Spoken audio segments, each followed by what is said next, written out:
महामार्गावर राहुळ घाटात दुचाकी व ट्रकचा अपघात, 1 जण ठार.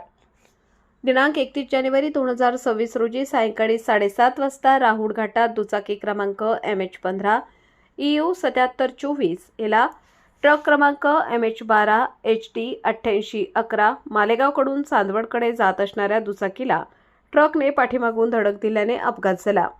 यात भास्कर गुलचंद मोरे वय 57 वर्ष, गाव संवतगाव, तालुका मालेगाव हा जागीच ठार झाला. अपघाताची माहिती मिळताच राहुळ घाट घटनास्थळाजवळ उभ्या असलेली जगद्गुरू नरेंद्राचार्य महाराज संस्थान नाणीज यांची मोफत रुग्णवाहिका ताबडतोब घटनास्थळी पोहोचली व अपघातग्रस्तांना मयतास चांदवड उपजिल्हा रुग्णालयात दाखल केले. चांदवड पोलीस स्टेशनला अपघाताचा गुन्हा दाखल झाला असून अधिक तपास पोलीस निरीक्षक कैलास वाघ यांच्या मार्गदर्शनाखाली हवालदार सुनील जाधव, संतोष लोखंडे, मनोज अलगट हे करीत आहेत.